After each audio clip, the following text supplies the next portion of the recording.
जय माता दी। आप सभी का बहुत बहुत स्वागत है हमारे इस YouTube चैनल पे।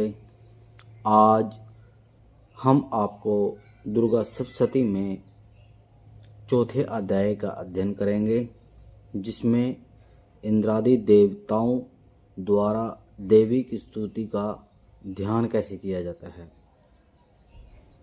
आप प्रेम पूर्वक इस पाठ को सुनिए और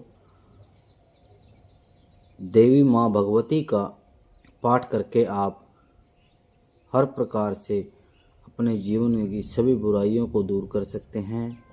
आपके ऊपर तंत्र मंत्र यंत्र किसी भी चीज़ का कोई प्रभाव नहीं होगा। आपके शत्रुओं का विनाश होगा। आपकी हर प्रकार से कार्य में विजय की प्राप्ति होगी। ध्यानपूर्वक इस पाठ को सुनिए, अध्ययन कीजिए। जय माता जी। शुरू करते हैं इंद्रादि देवताओं द्वारा देवी की स्तुति का ध्यान। सिद्धि की इच्छा रखने वाले पुरुष जिनकी सेवा करते हैं तथा देवता जिन्हें सब ओर से घिरे रहते हैं, उन जय नाम वाली देवी दुर्गा देवी का ध्यान करें। उनके श्री अंगों की आभा काले मेघ के समान श्याम है। वे अपने कटाक्षों से शत्रु समूह को भय देने वाली हैं। उनके मस्तक पर आबद्ध चंद्रमा की रेखा शोभा पाती है। वे अपने हाथों में शंख चक्र कृपाण और त्रिशूल धारण करती हैं। उनके 3 नेत्र हैं। वे सिंह के कंधे पर चढ़ी हुई हैं और तेज से तीनों लोक में परिपूर्ण है। ऋषि कहते हैं, अत्यंत पराक्रमी दुरात्मा महिषासुर तथा उनकी दैत्य सेना के देवी के हाथ से मारे जाने पर इंद्र आदि देवता प्रणाम के लिए गर्दन तथा कंधे झुकाकर उन भगवती दुर्गा का उत्तम वचनों द्वारा स्तवन करने लगे। उस समय उनके सुंदर अंगों में अत्यंत हर्ष के कारण रोमांच हो आ गया था। देवता बोले, संपूर्ण देवताओं की शक्ति का समुदाय ही जिनका स्वरूप है तथा जिन देवी ने अपनी शक्तियों से संपूर्ण जगत को व्याप्त कर रखा है, समस्त देवताओं और महिषासुर की पूजनीय उन जगदम्बा को हम भक्तिपूर्वक नमस्कार करते हैं। वे हम लोगों का कल्याण करें। जिनके अनुपम प्रभाव और बल का वर्णन करने के लिए भगवान शेषनाग, ब्रह्मा जी तथा महादेव जी समर्थ नहीं है। वे भगवती चंडिका संपूर्ण जगत का पालन एवं अशुभ्या का नाश करने का विचार करें। जो पुण्यात्मा घरों में स्वयं ही लक्ष्मी रूप से पापियों या यहाँ दरिद्रता पूर्वक रूप से शुद्ध और अंत करने वाले पुरुषों के हृदय में बुद्धि रूप से, सतपुरुषों में श्रद्धा रूप से तथा कुलीन मनुष्य में लज्जा पूर्वक निवास करती हैं, उन आप भगवती दुर्गा को हम नमस्कार करते हैं। देवी, आप संपूर्ण विश्व का कल्याण पालन कीजिए। देवी, आपके इस अचित्य रूप का असुरों का नाश करने वाले भारी पराक्रमा तथा समस्त देवताओं और दैत्यों के समक्ष युद्ध में प्रकट किए हुए आपके अद्भुत चरित्र को हम किस प्रकार वर्णन करें।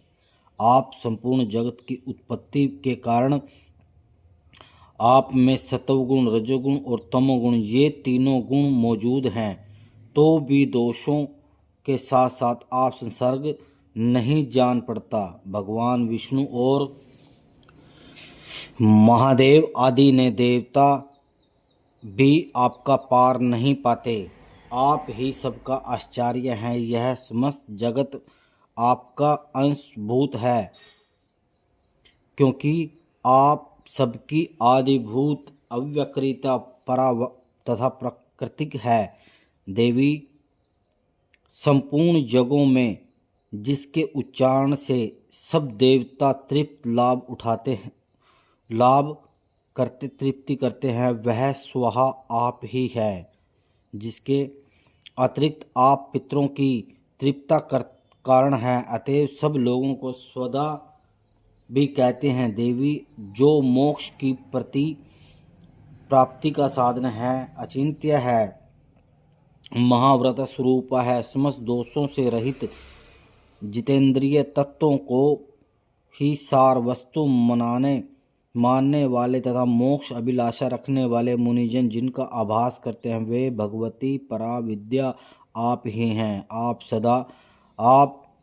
शब्द स्वरूप हैं, अत्यंत निर्मल ऋग्वेद, यजुर्वेद तथा उद्गीत के मनोहर पदों में पाठ से युक्त सामवेद का भी आधार आप ही हैं।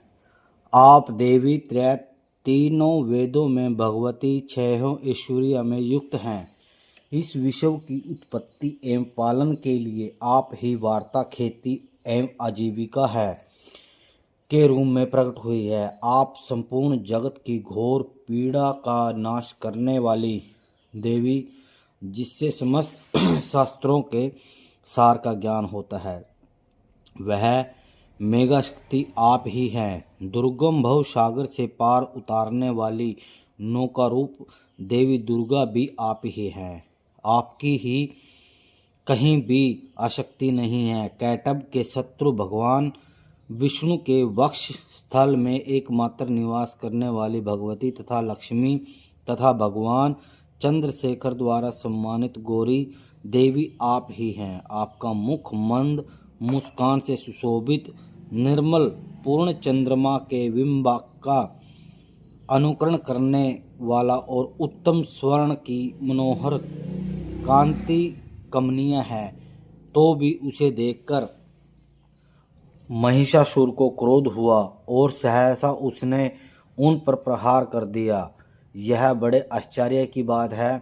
देवी वही मुख जब क्रोध से युक्त होने पर उदयकाल के चंद्रमा की भांति लाल और तनी हुई बाहों के कारण विकराल हो उठा, तब उसे देखकर जो महिषासुर के प्राण तुरंत नहीं निकल गए, यह उससे भी बढ़कर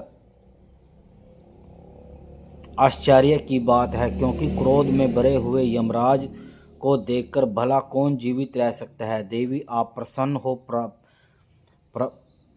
परमात्मा स्वरूप आपके प्रसन्न होने पर जगत का अवध्य होता है और क्रोध में भर जाने पर आप तत्काल ही कितने कुलों का सर्वनाश कर डालती हो।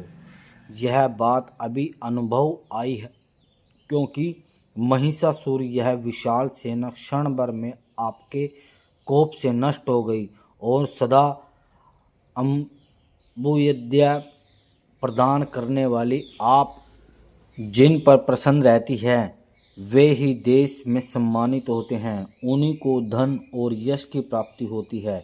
उन्हीं का धर्म कभी स्थिर नहीं होता तथा वे ही अपने हुष्ट पुष्ट स्त्री पुत्र और भृत्यों के साथ साथ धन्य माने जाते हैं। देवी आपकी ही कृपा से पुण्यात्मा पुरुष प्रतिदिन अत्यंत श्रद्धापूर्वक सदा सब के प्रकार से धर्मानुकूल कर्म करता है, उसके प्रभाव से सर्वलोक में जाता है। इसलिए आप तीनों लोकों में निश्चय ही मनोवांछित फल देने वाली हो।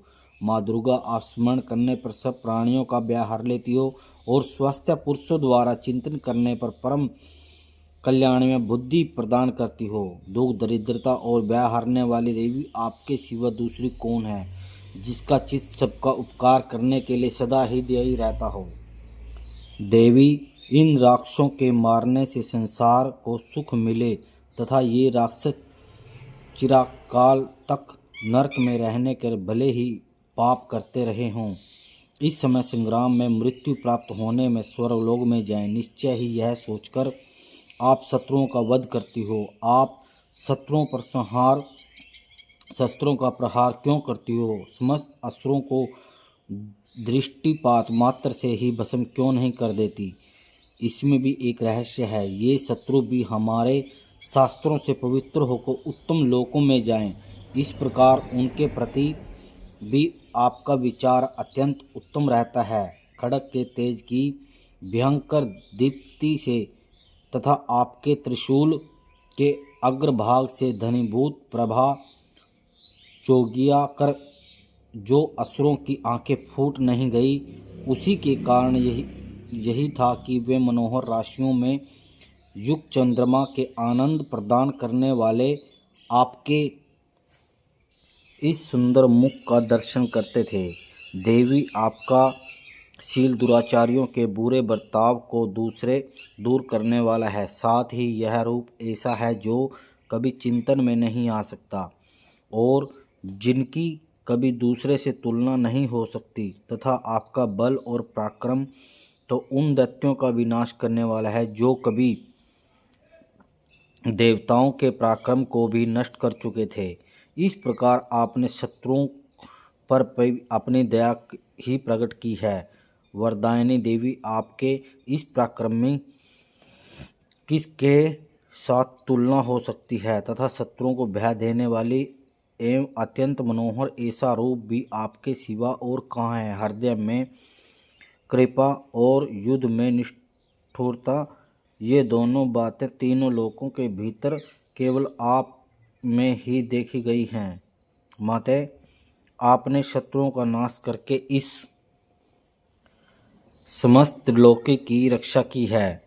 उन शत्रुओं को भी युद्ध भूमि में मारकर स्वर्गलोक में पहुंचाया है तथा अनंत में दैत्यों से प्राप्त होने वाले हम लोगों के भय दूर कर दिया है। आपको हमारा नमस्कार है। देवी, आप शूल से हमारी रक्षा करें। अंबिका, आप खड्ग से हमारी रक्षा करें। घंटा की ध्वनि और धनुष की खड्गेश्वरी भी हमारी रक्षा करें। घंटा की ध्वनि, धनुष टंकार से हम लोगों की रक्षा करें। चंडिका, पूर्व, पश्चिम और दक्षिण दिशा में आप हमारी रक्षा करें। तथा ईशेश्वरी, आपने त्रिशूल को घुमाकर आप उत्तर दिशा में हमारी रक्षा करें। तीनों लोकों में आपके परम जो सुंदर एवं अत्यंत भयंकर रूप विचरते हैं, उनके द्वारा आप हमारी तथा इन भूलोक की रक्षा करें। अंबिका, आपके कर कमलों शोभा पाने वाली खड्ग, शूल और गदा आदि जो अस्त्र हों, उन सब के द्वारा आप सब ओर से हम लोगों की रक्षा करें। ऋषि कहते हैं, इस प्रकार जब देवताओं ने जग माता दुर्गा स्तुति और नंदन वन में दिव्य पुष्पों एवं गंध, चंदन आदि द्वारा उनका पूजन किया, फिर सबने मिलकर जब भक्तिपूर्ण देवी दिव्य धूपों की सुगंध निवेदन की, तब देवी ने प्रसन्न होकर प्रणाम करते हुए सब देवताओं से कहा। देवी बोली, देवताओं, तुम सब लोग मुझ पर जिस वस्तु की अभिलाषा रखते हो उसे मांगो। देवता बोले, भगवती, हमारी सब इच्छा पूर्ण कर दी है। आप अब कुछ भी बाकी नहीं है, क्योंकि हमारा यह शत्रु महिषासुर मारा गया। महेश्वरी, इतने पर भी यदि आप हमें और वर देना चाहती हैं तो हम आपको जब जब आपका स्मरण करें तब जब आप दर्शन देकर हम लोगों के महान संकट को दूर कर दिया करें। तथा प्रसन्न मुखी अंबिके, जो मनुष्य इन स्तोत्रों द्वारा आपकी स्तुति करे, उसे वित्त, समृद्धि और वैभव देने के साथ साथ धन और स्त्री आदि संपत्ति को बढ़ाने के लिए सदा हम पर प्रसन्न रहें। ऋषि कहते हैं, राजन, देवताओं ने अपने तथा जगत कल्याण के लिए भद्रकाली देवी को इस प्रकार प्रसन्न किया तथा स्तु कहकर वही अंतर्ध्यान हो गई। भूपाल, इस प्रकार पूर्व काल में तीनों लोकों का हित चाहने वाली देवी जिस प्रकार देवताओं के शरीरों से प्रकट हुई है, वह सब कथा मैंने कह सुनाई। और पुण्य देवताओं का उपकार करने में देवी दुष्ट दैत्यों तथा शुंभ और निशुंभ का वध करने के लिए सब लोगों की रक्षा करने के लिए गौरी देवी के शरीर से जिस प्रकार प्रकट हुई, वह सब प्रसंग मेरे मुंह से सुनो। मैं उसका तुमसे वर्णन करता हूँ। इसी प्रकार मार्कंडेय जी पुराण सावर्णिक मनवंतर कथा अंतर्गत देवी महात्म ने शुक्रादि स्तुति नामक चौथा अध्याय पूरा हुआ। जय माता दी। आप सभी को इस चैनल के माध्यम से हमने देवी का चौथे अध्याय का अध्ययन किया है कि जिसमें माता की स्तुति हुई है कि कैसे आप देवताओं ने माता को प्रसन्न करने के लिए क्या है, आप भी माँ भद्रकाली का इसका पाठ कीजिए और अपने जीवन को मंगलमय बनाएं। जय माता दी, जय माता दी।